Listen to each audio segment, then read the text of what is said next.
시엄 할아버지와 모자. 아주 추운 겨울입니다. 바람이 세차게 불어올 때마다 창문이 덜컹덜컹 거렸어요. 사람들은 문을 꼭꼭 닫고 볼 일이 없으면 집 밖으로 나오지 않았답니다. 매서운 추위에 코끝이 얼어버릴까봐 걱정되었기 때문이지요. 마을 끝에는 오래된 집이 한 채 있었습니다. 자전거로 우유를 배달하는 시엄 할아버지와 할머니가 사는 집이었어요. 할아버지와 할머니는 가난했지만 언제나 싱글벙글 웃는 얼굴이었답니다. 칙칙 칙칙. 밤늦도록 난로 위에 주전자에서 김이 올랐습니다. 할머니가 할아버지의 털모자를 뜨고 있었습니다. 다음 날 아침 할아버지는 탁자 위에 놓인 털모자를 보았어요. 푹신하게 보이는 모자였지요. 아, 이렇게 멋진 모자는 처음 보는걸. 할아버지는 너무너무 기뻤습니다. 아침밥을 맛있게 먹고 할아버지는 우유를 배달하러 집을 나섰어요. 추운 날씨예요. 모자를 푹 눌러 쓰세요. 할머니가 할아버지를 배웅했습니다. 안녕하세요, 할아버지. 멋진 털모자를 쓰셨네요. 길에서 만난 아주머니가 말했어요.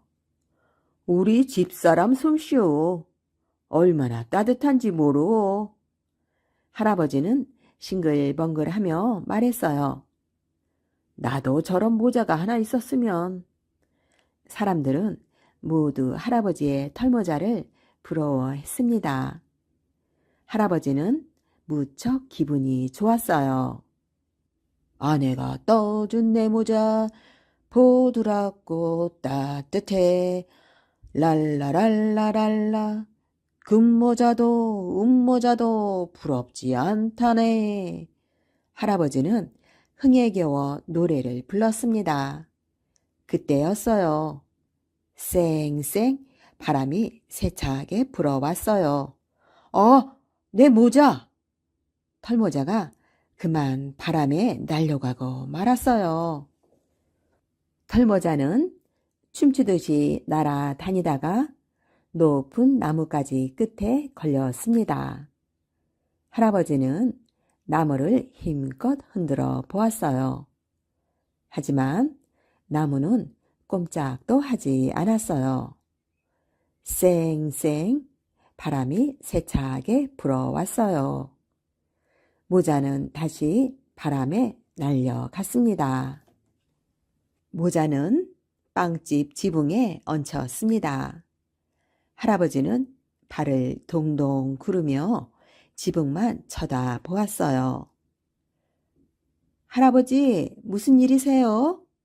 빵집 주인이 물었어요. 내 모자가 저기 지붕에 얹혔다네. 저런, 제가 내려드릴게요. 빵집 주인은 얼른 사닥다리를 가지고 나왔어요. 조심조심 사닥다리를 딛고 올라가 막 털모자를 잡으려는 순간이었어요. 쌩쌩 또 바람이 세차게 불어왔어요. 아, 할아버지 모자 잡으세요. 털모자는 다시 바람에 날려갔어요. 할아버지는 부랴부랴 모자를 쫓아갔어요. 모자는 어느 트럭 위에 걸렸습니다. 할아버지가 트럭으로 다가갔을 때였어요. 부르릉 부릉부릉. 운전사가 트럭에 시동을 걸었어요. 여보게, 잠깐만 기다리게. 할아버지가 소리쳤습니다. 내 모자를 내려주고 가게. 그러나 운전사는 할아버지가 외치는 소리를 듣지 못했습니다. 트럭이 막 떠나려고 할 때 할아버지는 허둥지둥 트럭 뒤에 매달렸어요. 부릉 부릉. 마을을 지나고 산을 지나 트럭은 신나게 달렸습니다. 트럭은 낯선 도시에서 멈추었습니다. 아이쿠, 이제야 내 모자를 찾게 되었군. 할아버지는 모자를 잡으려고 발을 뻗었어요. 그때였어요. 쌩쌩 바람이 세차게 불어왔어요. 털모자는 다시 바람에 날려갔습니다. 할아버지는 숨 돌릴 틈도 없이 허겁지겁 모자를 쫓아가야 했어요. 길 가던 사람들이 눈을 동그랗게 뜨고 할아버지와 모자를 번갈아 쳐다보았습니다. 조그만 공원, 사람들의 모습은 보이지 않았어요. 나무 의자에 한 아이가 몸을 잔뜩 웅크린 채 앉아 있을 뿐이었어요. 쌩쌩 공원 안으로 바람이 세차게 불어왔어요. 털모자는 공중에서 빙글 한 바퀴 돌더니 아이의 머리 위에 살짝 내려앉았어요. 아, 따뜻해. 아이는 꿈을 꾸듯 말했어요. 따뜻한 모자를 얻은 아이는 기쁜 얼굴로 공원을 떠났습니다. 나무 뒤에서 아이를 지켜보던 할아버지는 빙글의 웃음을 머금었어요. 그래, 저 모자는 나보다 저 아이에게 훨씬 잘 어울리네. 할아버지는 잠깐 할머니를 떠올렸지만 할머니도 기뻐하리라고 생각했습니다. 거리에는 언제부터인가 하얀 눈이 소리 없이 내리고 있었습니다. 구두방 할아버지와 요정. 어느 겨울날 밤이었어요. 마을 길 모퉁이 조그만 구두방에는 밤 늦도록 불이 환하게 밝혀 있었어요. 구두방 할아버지는 이른 아침부터 밤 늦게까지 열심히 구두를 만들었어요. 그런데도 할아버지는 늘 가난했어요. 가죽값이 비싼 데다가 마음씨 좋은 할아버지가 구두를 너무 싸게 팔았거든요. 휴, 큰일이야. 이 구두를 만들고 나면 더 이상 구두를 만들 가죽이 없으니. 할아버지가 마지막 남은 가죽을 내려다보며 한숨을 쉬었어요. 그러자 곁에 있던 할머니가 할아버지에게 용기를 주었어요. 너무 걱정하지 마세요. 당신은 언제나 부지런히 일했으니 반드시 좋은 일이 있을 거예요. 할아버지는 싹둑싹둑 가죽을 구두 모양대로 잘랐어요. 그런데 늦게까지 일을 하자니 힘이 들고 잠도 쏟아졌어요. 아, 너무 졸린걸. 나머지는 내일 해야겠어. 이튿날 아침 구두방으로 내려온 할아버지는 깜짝 놀랐어요. 어젯밤 잘라놓은 가죽은 온데간데 없고 멋진 남자 구두 한 켤레가 놓여있지 뭐예요. 할멈, 할멈, 이리 좀 와 보구려. 할아버지는 눈이 휘둥그레져서 할머니를 불렀어요. 할머니도 놀라기는 마찬가지였지요. 어머나 세상에, 아니 누가 이렇게 멋진 구두를 만들어 놓았을까? 할아버지는 구두를 창가 진열대에 올려놓으며 생각했어요. 대체 누가 구두를 만든 거지? 한 땀 한 땀 보통 정성을 들인 게 아닌데. 그때 마침 거리를 지나가던 신사가 진열대에 놓인 구두를 보고 구두방 안으로 들어왔어요. 구두를 신어본 신사가 매우 만족스러운 표정을 지으며 말했어요. 참 좋은 구두로군요. 이 구두를 제게 파십시오. 신사는 구두값보다 훨씬 많은 돈을 할아버지에게 주었어요. 할아버지는 신사가 주고 간 돈으로 구두 2켤레를 만들 수 있는 가죽을 샀어요. 할아버지는 기분이 좋아서 가죽을 자르며 콧노래를 흥얼거렸어요. 내일은 아침부터 서둘러야겠는걸. 구두를 2켤레나 만들어야 하니 말이야. 할아버지는 구두 모양대로 자른 가죽을 작업대 위에 놓고 잠을 자러 올라갔어요. 아, 잘 잤다. 할아버지와 할머니는 아침 일찍 일어나 구두방으로 내려갔어요. 그런데 이번에도 가죽이 있던 자리에 잘 만들어진 구두 2켤레가 놓여 있었어요. 그동안 우리가 착하게 살아서 이런 좋은 일이 생기나 봐요. 할머니는 구두를 들고 어린 아이처럼 기뻐했어요. 이런 일은 날마다 계속되었어요. 할아버지가 저녁에 가죽을 잘라 놓기만 하면 이튿날 어김없이 멋진 구두가 만들어져 있었지요. 이제 할아버지의 구두방은 손님들로 붐볐어요. 어쩜 마음에 쏙 드는 구두예요. 이렇게 잘 만든 구두는 처음 보는걸. 진열대에 놓인 구두를 보며 사람들이 말했어요. 구두는 진열대에 내놓기가 무섭게 팔려 나갔어요.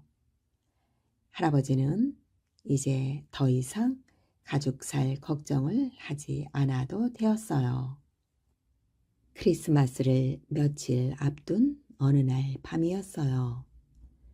영감, 밤마다 구두를 만들어주는 사람이 누구일까요? 할머니가 할아버지에게 말했어요. 그러게 말이요. 우리 오늘 밤 누가 구두를 만드는지 한번 지켜봅시다. 그날 밤 할아버지와 할머니는 벽에 걸린 외투 뒤에 숨었어요. 그리고 밤이 깊어지기를 기다렸어요. 한참이 지나자 누군가 살금살금 다가오는 소리가 들렸어요. 그리고 솜씨 좋게 바늘로 꾹꾹 가죽을 꿰매고 망치로 톡톡 못을 박았어요. 부지런한 할아버지를 위해서 구두를 만들자. 랄라랄라. 우리는 멋진 구두를 만드는 요정이라네.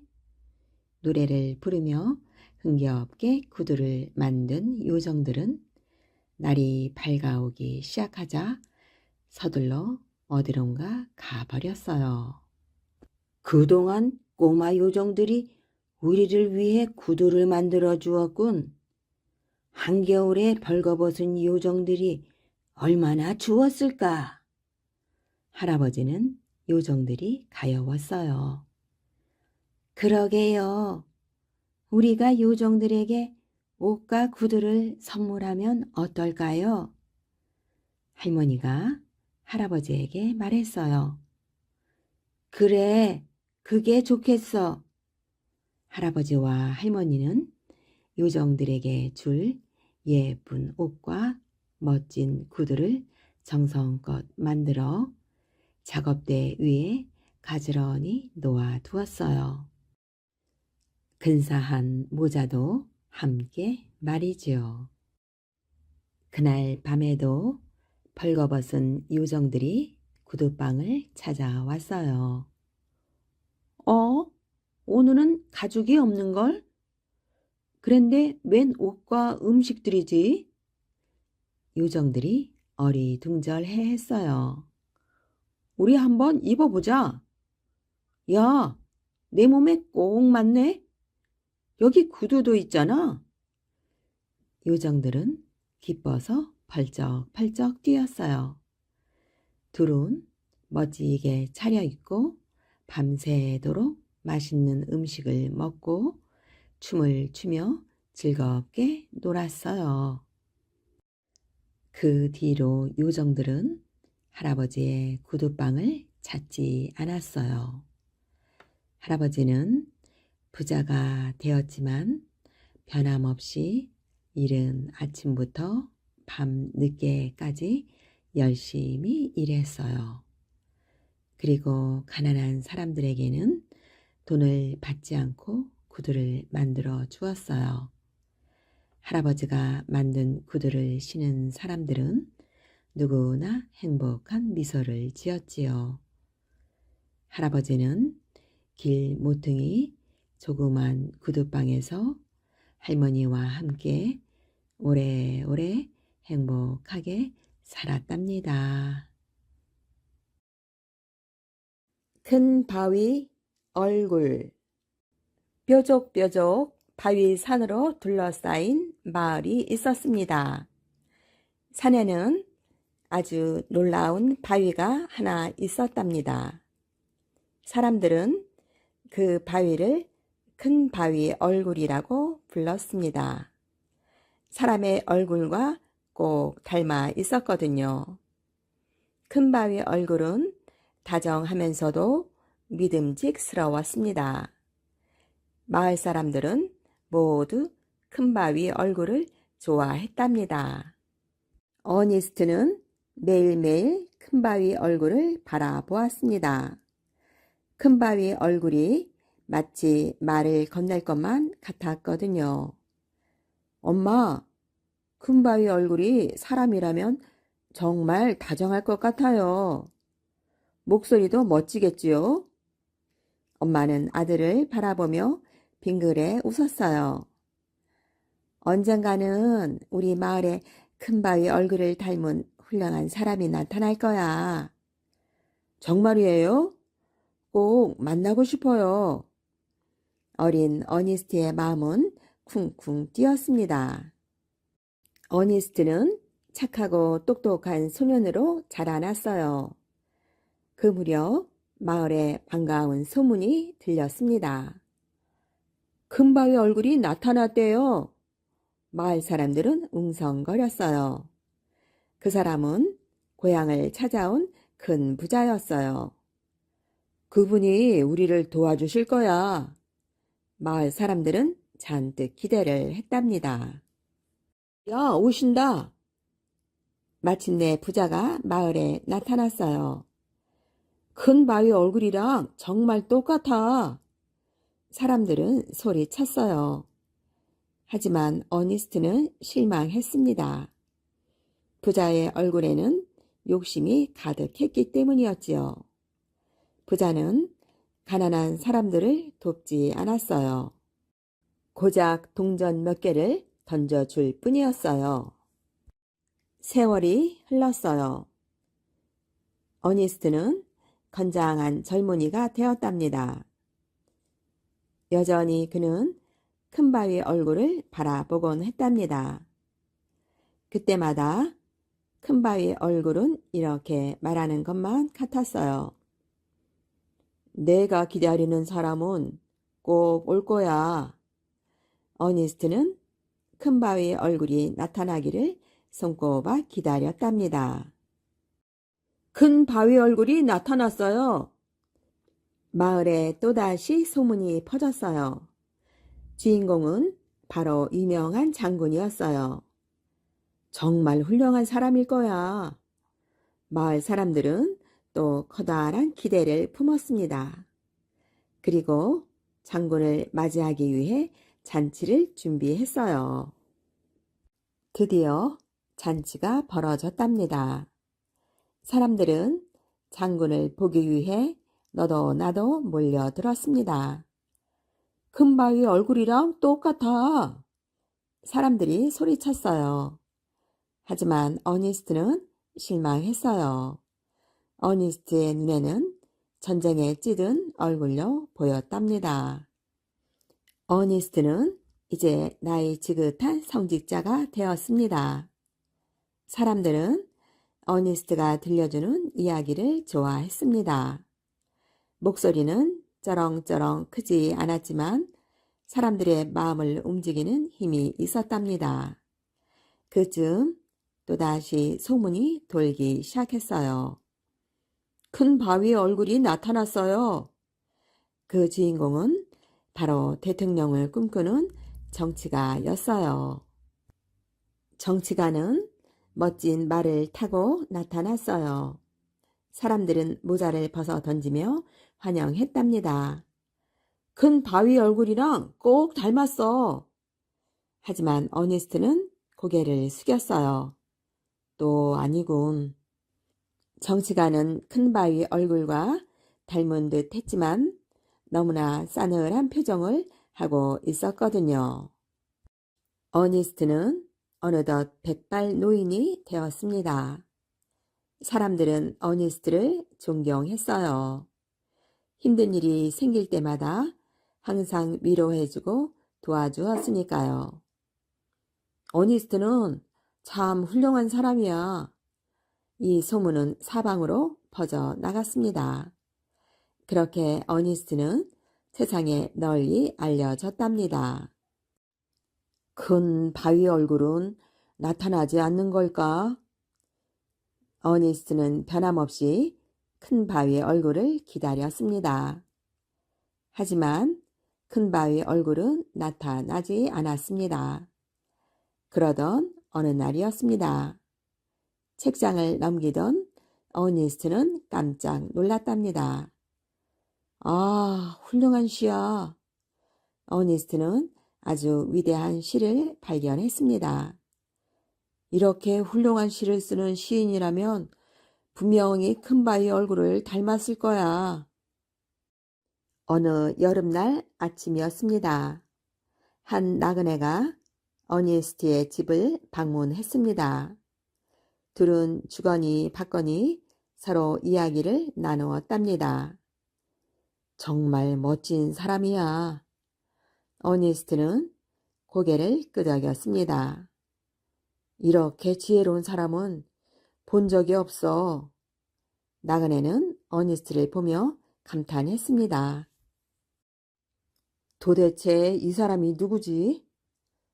어니스트는 나그네가 어떤 사람인지 궁금했습니다.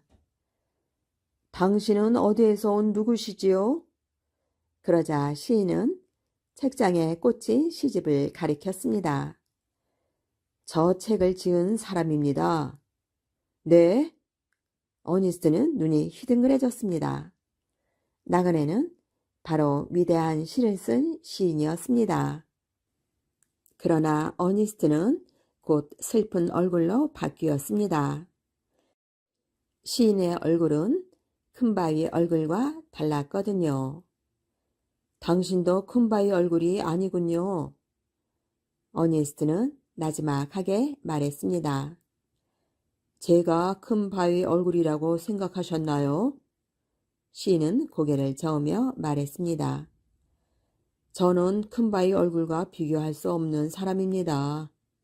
제가 쓴 시처럼 살지 못했으니까요. 해가 질 무렵이었습니다.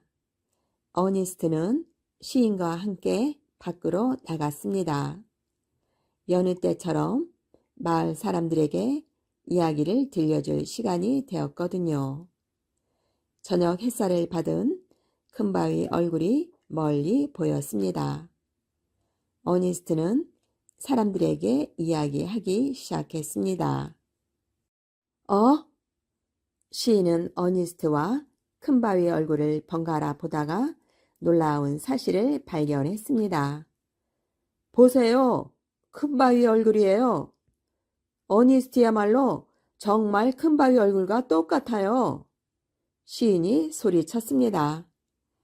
사람들은 어니스트를 쳐다보고는 깜짝 놀랐습니다. 이럴 수가! 세상에! 정말 어니스트는 큰바위 얼굴과 꼭 닮아 있었습니다. 어니스트는 놀라지 않고 하던 말을 계속했습니다. 자신이 결코 큰바위 얼굴일 리가 없다고 생각한 것이지요. 난 아니야. 훨씬 훌륭한 분이 있을 거야. 그는 속으로 고개를 저었습니다. 그리고 집으로 돌아오면서 마음속으로 몇 번이고 되뇌었답니다. 큰바위 얼굴을 닮은 사람이 꼭 나타날 거야. 플란더스의 개. 어느 마을에 할아버지와 한 소년이 살았습니다. 할아버지는 마을 사람들이 짠 우유를 짐수레로 배달하는 일을 했습니다. 그리고 할아버지와 함께 살고 있는 귀엽게 생긴 소년의 이름은 네로였어요. 할아버지는 나이가 많고 다리가 불편했습니다. 그래서 네로는 언제나 할아버지를 도와주었습니다. 네로는 할아버지를 따라다니며 뒤에서 수레를 밀곤 했지요. 할아버지, 오늘도 제가 뒤에서 밀어드릴게요. 마을 사람들은 착한 네로를 칭찬을 했습니다. 할아버지와 네로는 가난했지만 행복하게 살았습니다. 어느 날 할아버지와 네로는 짐수레에 우유를 싣고 배달을 가는 중이었습니다. 그런데 네로가 길 옆에 풀숲에 큰 개 한 마리가 쓰러져 신음을 하고 있는 것을 보았습니다. 할아버지, 저기 개가 쓰러져 있어요. 할아버지와 네로는 개가 쓰러져 있는 곳으로 달려갔습니다. 이런, 많이 아픈 모양이다. 어서 수레에 싣자꾸나. 개를 집으로 데려온 할아버지와 네로는 마룻바닥에 부드러운 천을 깔고 그 위에 개를 눕혔습니다. 그리고 따뜻한 음식을 먹여주고 상처에 약을 발라주기도 하며 아주 정성껏 돌봐주었습니다. 그 개의 이름은 파트라슈였습니다. 원래 철물장수의 개였는데 그는 마음씨가 아주 나쁜 사람이었지요. 철물장수는 파트라슈에게 쇠 물건을 가득 실은 무거운 짐수레를 하루 종일 끌게 하면서 먹을 것도 제대로 주지 않고 걸핏하면 마구 때렸습니다. 이 쓸모없는 게으름뱅이야. 어서 일을 해야지. 그날도 고되고 힘든 일에 지쳐 파트라슈는 풀숲에 쓰러지고 만 것이었지요. 그렇게 되자 천물장수는 파트라슈를 버려둔 채 혼자서 가버렸습니다. 파트라슈, 우리와 함께 살자. 네로는 파트라슈의 곁을 떠나지 않았습니다. 할아버지와 네로의 간호 덕분에 파트라슈는 하루하루 건강을 되찾아갔습니다. 그러던 어느 날이었어요. 할아버지가 수레에 우유를 싣고 있었는데 파트라슈가 수레 앞쪽에 있는 손잡이로 뛰어들었어요. 멍! 멍! 멍! 멍! 멍! 수레를 자기가 끌겠다는 뜻이었지요. 파트라슈, 넌 일어나지 않아도 돼. 네로가 말렸지만 아무 소용이 없었어요. 그렇다면 수고 좀 해다오. 자, 가자, 파트라슈. 할아버지가 파트라슈의 머리를 쓰다듬으며 말했습니다. 그러자 파트라슈는 알았다는 듯 꼬리를 살랑살랑 흔들었습니다. 파트라슈 덕분에 내가 아주 편안해졌구나. 파트라슈는 할아버지와 네로가 우유를 배달하는 데 큰 힘이 되었습니다. 파트라슈가 수레를 끌어주자 할아버지는 힘이 많이 들지 않았지요. 네로도 파트라슈와 함께 일을 하니 할아버지와 단둘이 일을 했을 때보다 훨씬 더 즐거웠습니다. 파트라슈, 힘들지 않니? 쉬고 싶을 땐 그늘에서 쉬렴. 우유 배달이 끝나면 파트라슈와 네로는 즐겁게 놀았습니다. 그러다 지치면 풀밭에 쓰러져 잠에 들곤 했지요. 파트라슈, 참 재미있다. 너도 즐겁지? 네로와 파트라슈는 언제나 다정한 친구처럼 지냈습니다. 그러던 어느 날이었어요. 할아버지가 그만 병이 나서 자리에 눕고 말았습니다. 네로야, 내가 고생이 많구나. 할아버지는 자기가 아픈 것보다 어린 네로가 힘들게 일하는 것이 더 걱정되었습니다. 제 걱정은 하지 마세요, 할아버지. 우유 배달 일은 제가 잘 알고 있으니까 파트라샤와 같이 하면 문제 없어요. 할아버지는 그냥 푹 쉬세요. 마을 사람들은 열심히 일하는 어린 네로를 기특하게 생각했습니다. 네로야, 힘들지 않니? 아니에요.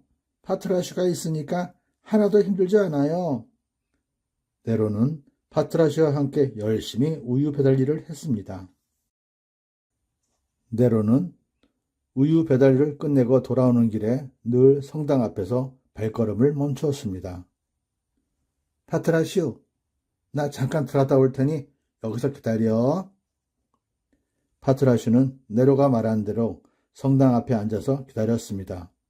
그러면 네로는 한참 후에 힘없는 모습으로 깊은 한숨을 내쉬며 밖으로 나오곤 했어요. 가자, 파트라슈. 그런 날이면 네로는 파트라슈와 잘 놀지도 않고 말도 잘 하지 않았습니다. 성당 안에 무엇이 있길래 네로가 성당 안에만 들어갔다 나오면 힘이 없어지는지 파트라슈는 궁금했습니다. 그래서 고개를 갸웃거리며 네로 주위를 맴돌곤 했지요. 네로는 어려서부터 그림 그리는 것을 좋아했습니다. 어른이 되면 네로는 핀란드에서 태어난 루벤스처럼 훌륭한 화가가 되는 것이 꿈이었습니다. 네로가 자주 들르는 성당 안에는 훌륭한 그림과 함께 네로가 좋아하는 루벤스의 그림이 걸려 있었지요. 하지만 그 그림은 커다란 커튼으로 가려져 있어서 돈을 내지 않으면 볼 수가 없었습니다. 네로에게는 그림을 볼 수 있을 만한 돈이 없었지요. 그래서 늘 성당에 들어갔다가 힘없이 나오곤 했던 것입니다. 나는 언제쯤 그 그림을 볼 수 있을까? 잠깐만이라도 볼 수 있다면 좋을 텐데. 네로는 언제나 안타까워할 뿐이었습니다. 네로에게는 같은 마을에 사는 아로아라는 여자친구가 있었습니다. 아로아네 집은 방앗간을 했지요. 네로와 파트라슈 그리고 아로아가 아름다운 꽃이 잔뜩 피어있는 들판에서 재미있게 놀던 어느 날이었습니다. 아로아, 내가 그림을 그려줄게. 네로는 아로아와 파트라슈의 모습을 열심히 그렸어요. 그런데 그때 아로아의 아버지가 나타났습니다. 아로아, 내가 네로 같은 가난한 애와 놀지 말라고 했지? 아버지, 네로는 착한 애예요. 그러나 아로아의 아버지는 아로아를 억지로 데려갔습니다. 아로아가 가지 않겠다고 버텼지만 아무 소용이 없었습니다. 네로는 무척 슬펐지요. 네로는 멀어지는 아로아의 모습을 보며 다짐했습니다. 지금은 가난한 건 아무것도 아니야. 나는 꼭 훌륭한 화가가 될 거야. 드디어 네로에게 기회가 왔습니다. 크리스마스 이브가 되면 어린이 미술대회가 열리는데 1등을 한 어린이에게는 상금을 주었습니다. 이번 크리스마스 이브에도 미술대회가 열린다는 벽보가 곳곳에 붙었습니다. 그래, 나도 그림을 그려서 대회에 나가야지. 만약 1등을 하면 상금으로 할아버지 약도 사드리고 내 물감이랑 스케치북도 사고. 네로는 가슴이 두근거렸습니다. 네로는 일하는 중간중간 쉬는 시간에 그림을 그렸습니다. 힘들어도 피곤한 줄 몰랐지요. 네로는 늙은 나무꾼에 앉아서 생각을 하는 그림을 그렸습니다. 파트라슈는 그림 그리는 네로의 모습이 좋았습니다. 파트라시오, 상금을 타면 내겐 뭘 선물할까? 네로는 겨울이 오는지도 모르고 온 정성을 그림 그리는데 쏟았습니다. 첫눈이 내릴 무렵 네로의 그림이 마침내 완성되었습니다. 제발 1등이 되었으면. 네로는 그림을 대회장에 냈습니다. 그리고 꼭 1등상을 받을 수도 있기를 간절히 바랐습니다. 대회가 끝난 어느 날 밤이었습니다. 몹시 춥고 눈도 내리는 밤이었지요. 네로는 눈길 위에서 예쁜 인형을 주었습니다. 파트라시오, 아로아에게 이거 갖다 주자. 아주 좋아할 거야. 네로는 아로아의 집으로 갔습니다. 그리고 아로아의 방 창문을 조심스럽게 두드렸지요. 네로, 이 밤중에 웬일이니? 아로아는 네로를 반갑게 맞아 주었습니다. 인형을 주었는데 너 주려고 내가 좋아할 것 같아서. 너무 예쁘다. 정말 고마워. 네로. 네로는 인형을 주고는 곧바로 돌아왔습니다. 바로 그날 밤이었어요. 아로아의 집 창고에 큰 불이 났습니다. 불이야! 불이야! 마을 사람들이 모두 나와 불을 껐습니다.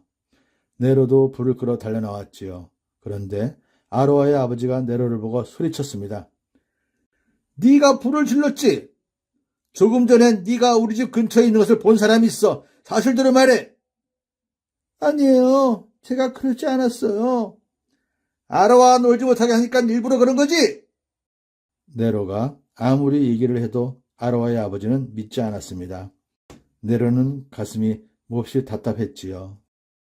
근데 마을 사람들은 부자인 아로아의 아버지에게서 미움을 살까봐 아로아의 아버지의 말을 믿는 척 했습니다.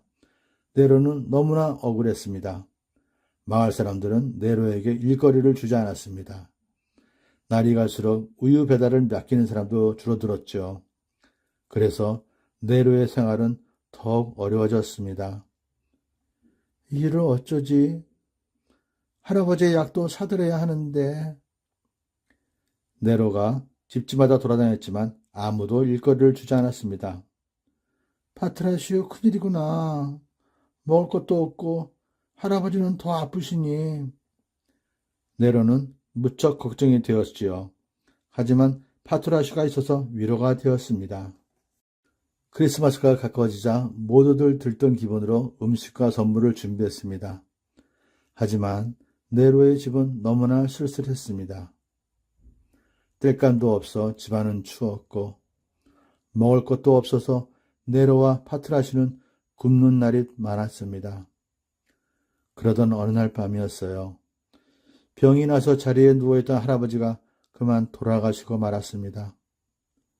할아버지, 돌아가시면 안 돼요. 저 혼자 어떻게 살아요? 돌아가시면 저를 어떡해요?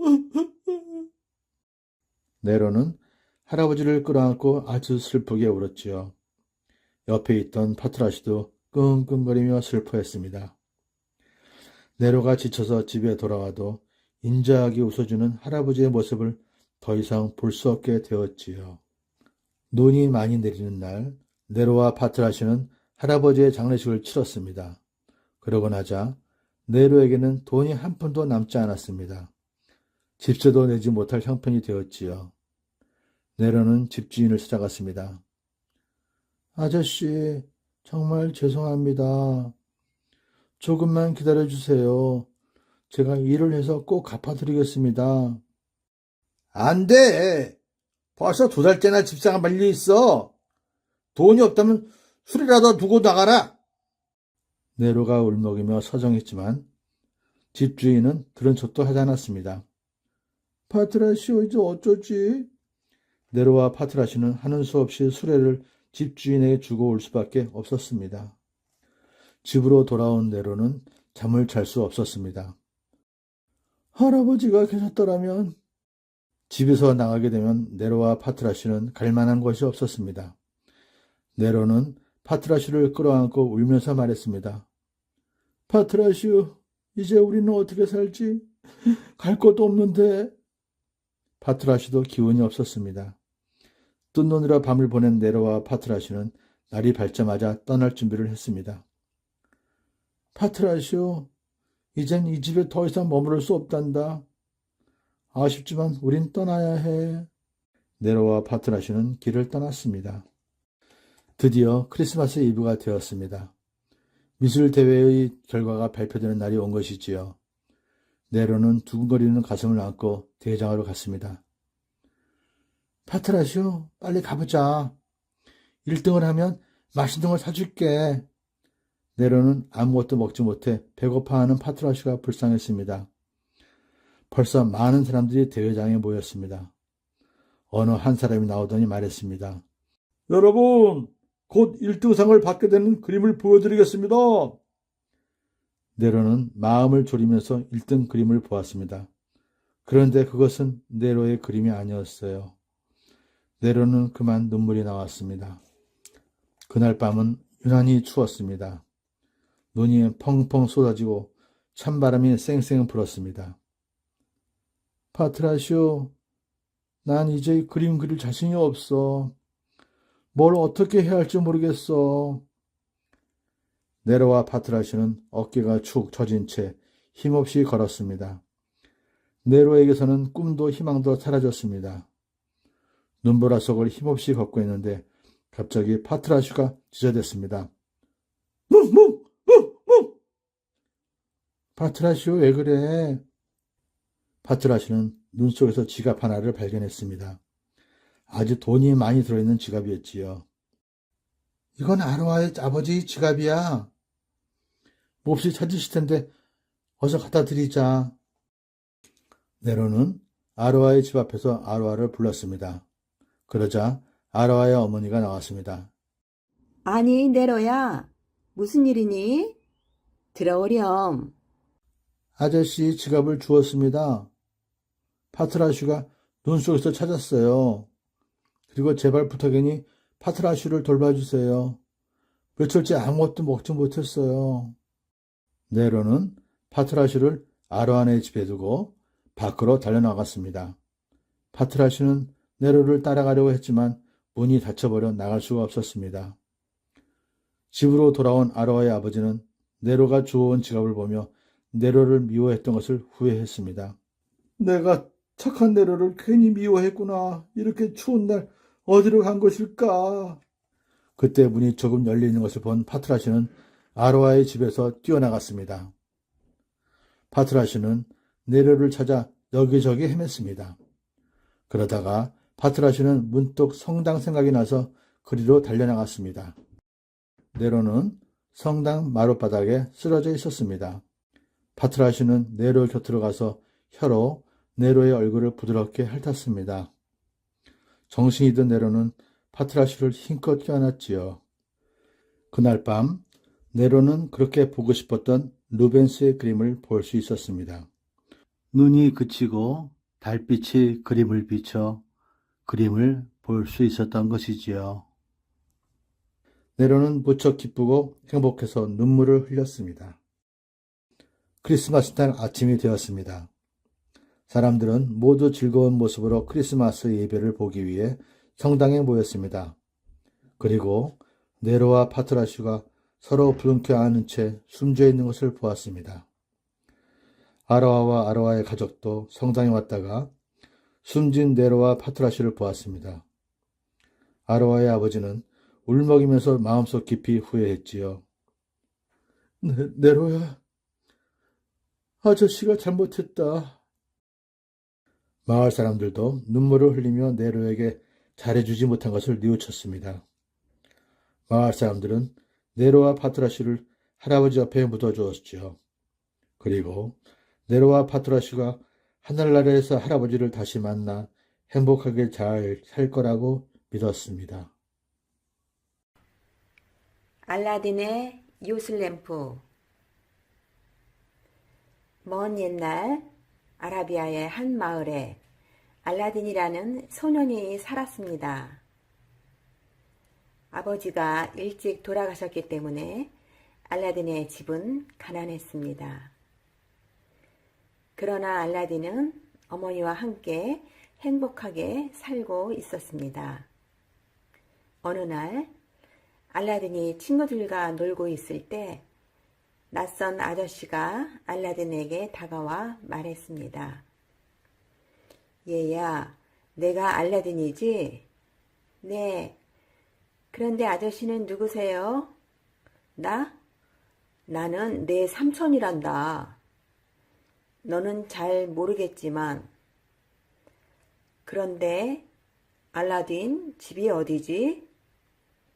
알라딘은 처음 본 삼촌을 데리고 집으로 왔습니다. 엄마, 삼촌 오셨어요. 뭐? 삼촌?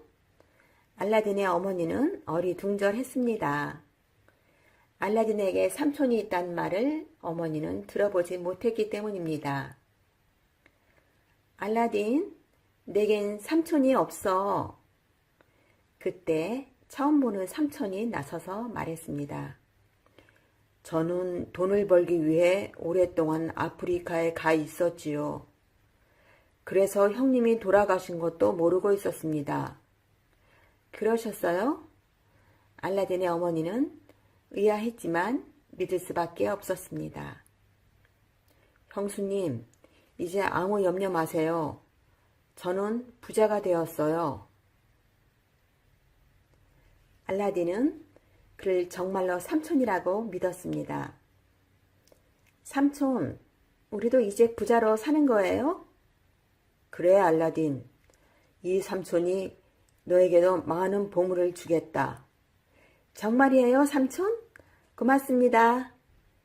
그 대신 이 삼촌 말을 잘 들어야 한다. 알았어요.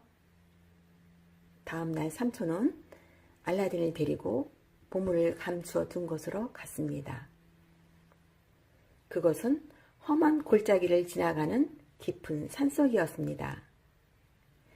알라딘은 어쩐지 무서운 생각이 들었습니다. 삼촌, 무서워요. 집으로 가요. 순간 삼촌의 얼굴이 험악해졌습니다. 가긴 어딜 간다는 거냐? 어서 따라와. 알라딘은 삼촌에게 끌려 더 깊은 산속으로 들어갔습니다. 자, 이제 다 왔다. 너는 어서 나뭇가지들을 주워 오너라. 불을 붙여야 하니까. 알라딘은 삼촌이 시키는 대로 했습니다. 알라딘, 잘 보아라. 이 나뭇가지들에다 불을 붙이면 어떻게 되는지. 잠시 뒤에 나뭇가지에 불이 붙자 이상한 일이 일어났습니다. 아, 땅이 움직이네. 하하하. 알라딘 보았지. 내 재주가 어떠냐? 알라딘은 의심이 났습니다. 당신은 마법사이지요? 하하하. 이제 와서 그건 왜 물어? 잔소리 말고 어서 저 밑으로 내려가. 마법사가 시키는 곳에는 돌문이 열려 있고 땅 밑에는 돌층계가 나 있었습니다. 알라딘, 층계를 다 내려가면 램프가 있을 거야. 램프를 가지고 오너라. 싫어요. 무서워요. 알라딘, 내 말을 안 들을 테냐? 마법사는 손가락을 끼고 있던 반지를 빼서 무서운 얼굴로 말했습니다. 내가 특별히 이 마법의 반지를 주겠다. 이 반지를 끼면 아무것도 두려울 게 없다. 알라딘은 할 수 없이 반지를 받아 손가락에 끼웠습니다. 그리고 돌 층계를 내려갔습니다. 돌 층계는 좁은 동굴을 따라 땅 밑으로 뻗쳐 있었습니다. 내 몸이 작았다면 저런 귀찮은 녀석은 데려오지 않았을 텐데. 알라딘이 돌 층계를 다 내려가자 갑자기 주위가 환해졌습니다. 아, 웬일일까? 눈이 부시네. 알라딘이 정신을 차리고 보니 그것은 온통 보석 나무들로 가득 차 있었습니다. 야, 나무 열매가 모두 보석이구나. 알라딘은 나무에서 보석을 따 허리춤에 넣고 나서 이제 램프를 찾아야겠다고 생각했습니다. 램프는 보석에 달린 나뭇가지 끝에 높다랗게 걸려 있었습니다. 보석도 얻고 램프도 찾았으니 이제 나가자. 알라딘은 동굴의 돌층계를 올라와 돌문에 이르렀습니다. 아, 알라딘 돌아왔구나. 어서 램프를 타오. 돌문 앞에서 알라딘을 기다리고 있던 마법사는 램프를 내놓으라고 재촉했습니다. 싫어요. 먼저 저를 내보내주세요. 뭐라고? 어서 램프를 내놓아 이 꼬마야. 램프만 가져가고 나를 이 동굴에 가둬놓을 셈이죠? 아니 너 정말 램프를 내놓지 못하겠다는 거냐? 알라딘 영원히 동굴 안에 갇혀 있고 싶어? 나를 먼저 내보내주면 램프를 드리겠어요. 이 꼬마가 고집이 대단하군. 그렇다면 어디 한번 맛 좀 봐라. 마법사는 화가 난 듯 말을 마치자마자 돌문을 꽝 닫아버렸습니다. 큰일 났네. 정말로 돌문을 닫아버렸어. 알라딘은 돌문을 열어보려고 애썼지만 꼼짝하지 않았습니다. 살려주세요! 살려주세요! 그러나 아무리 소리쳐도 밖에서는 기척이 없었습니다. 엄마가 몹시 기다리실 텐데 알라딘은 어찌해야 좋을지 몰랐습니다. 문득 반지가 생각났습니다. 반지가 날 구해주면 좋겠다. 알라딘은 반지를 만지면서 생각에 잠겼습니다.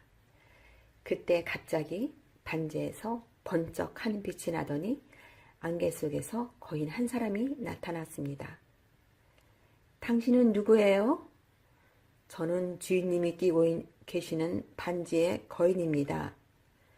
주인님이 반지를 만지시면 언제든지 제가 나타나 주인님의 소원을 들려드리겠습니다. 정말 내 소원을 다 들어줄 수 있어요? 분부만 내리십시오, 주인님. 반지의 거인은 알라딘을 깍듯이 주인님이라고 불렀습니다. 그럼 나를 이 동굴에서 내보내주세요. 알았습니다, 주인님. 아참, 한 가지 더 있어요. 나를 집으로 데려다 주세요. 알았습니다, 주인님. 제 등에 업히세요. 알라딘은 반지 속에서 나온 거인의 등에 업혔습니다. 자, 그럼 갑니다. 거인은 순식간에 동굴 밖을 빠져나와 하늘 높이 치솟더니 동굴을 날아갔습니다. 야, 구름이 발 아래 보이는구나. 알라딘은 신이 났습니다. 얼마 뒤 반지 속의 거인은 눈 깜짝할 사이에 알라딘을 집 앞에 내려놓았습니다. 그리고 다시 반지 속으로 사라졌습니다. 엄마! 엄마! 알라딘, 이제 왔구나. 삼촌은 어디 계시니? 엄마, 그 사람은 우리 삼촌이 아니었어요. 마법사였어요. 알라딘은 어머니에게 보석과 램프를 보여주면서 그동안 겪은 일을 이야기했습니다. 알라딘, 큰일 날 뻔했구나. 그런데 알라딘, 우리는 지금 당장 먹을 것이 없는데 그 보석이 무슨 소용이 있겠니? 그렇게 훌륭한 보석을 살 사람도 없을 거야. 엄마, 그럼 램프를 팔아요. 그래, 이 램프는 살 사람이 있을 것 같구나. 어머니는 램프를 팔기 위해 먼지를 닦았습니다. 그런데 갑자기 펑 하는 소리와 함께 하얀 안개가 방 안 가득히 피어오르며 거인이 나타났습니다. 아, 엄마, 거인이에요. 그래, 거인이구나.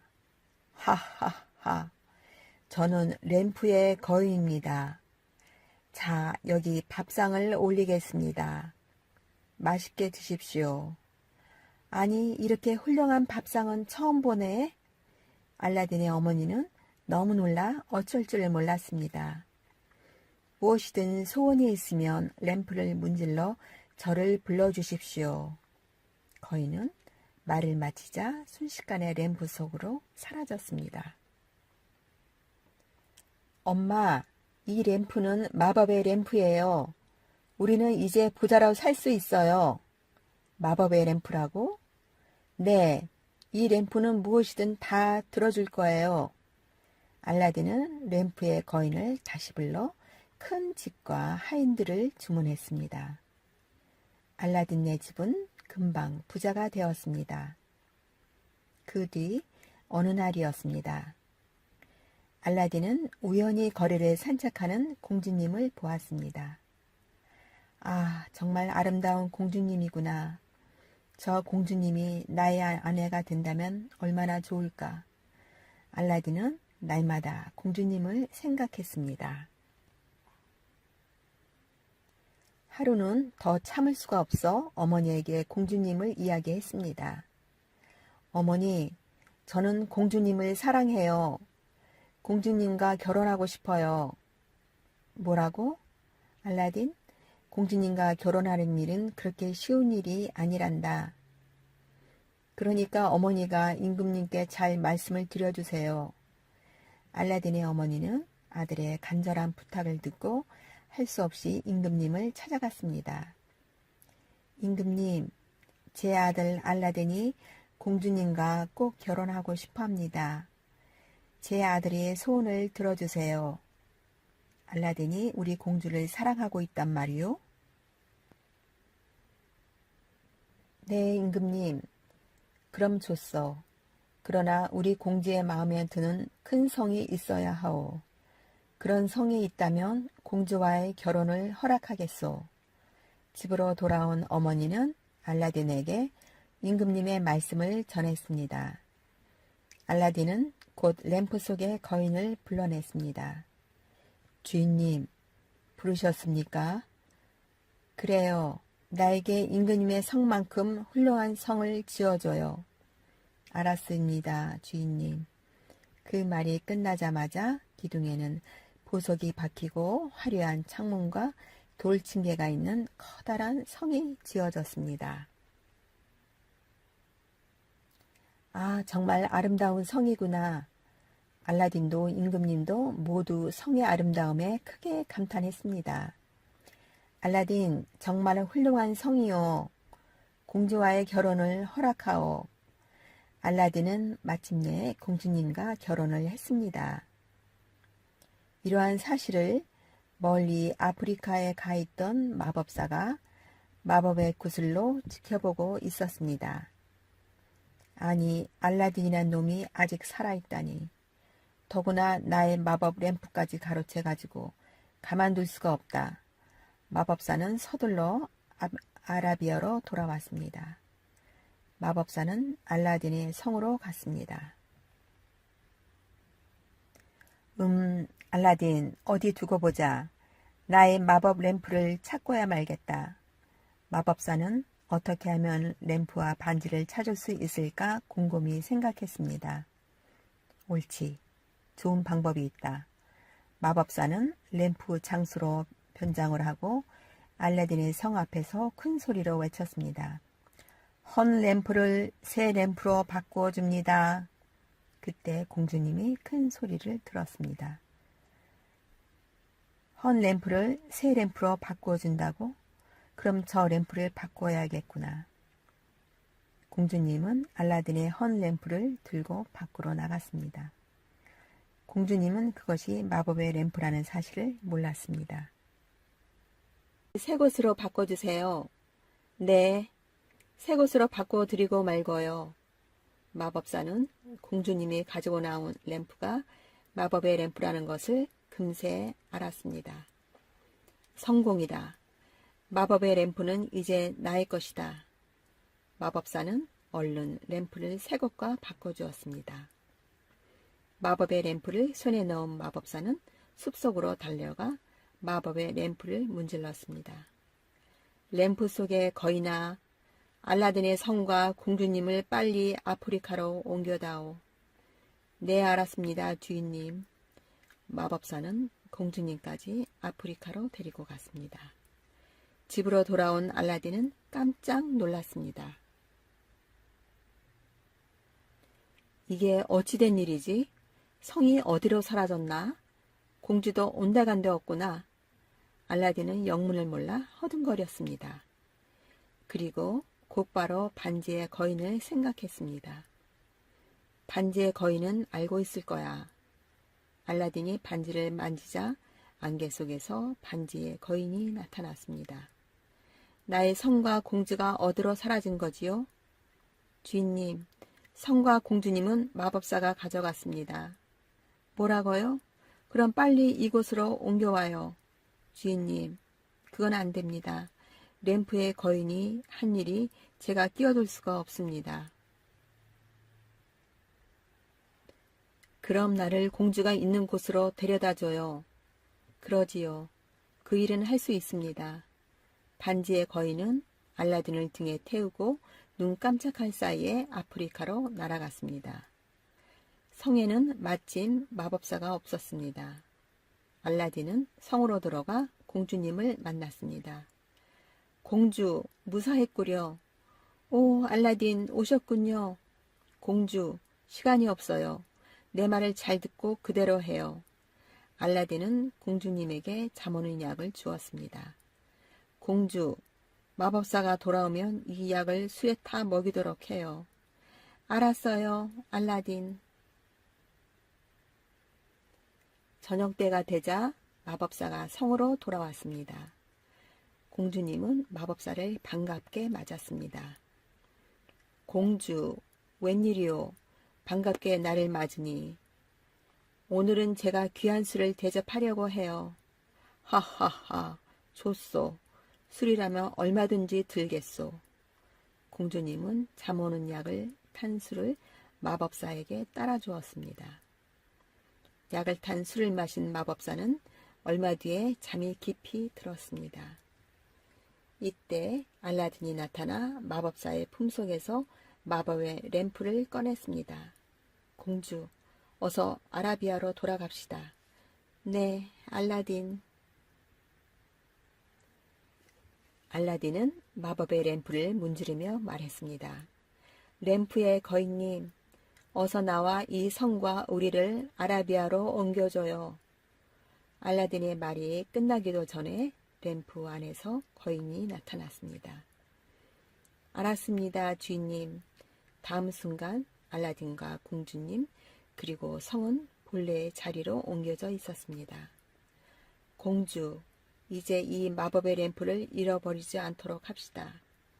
네, 저는 이 램프가 마법의 램프인지를 몰랐어요. 그 뒤 알라딘과 공주님은 임금님과 어머니를 모시고 오래오래 행복하게 살았습니다.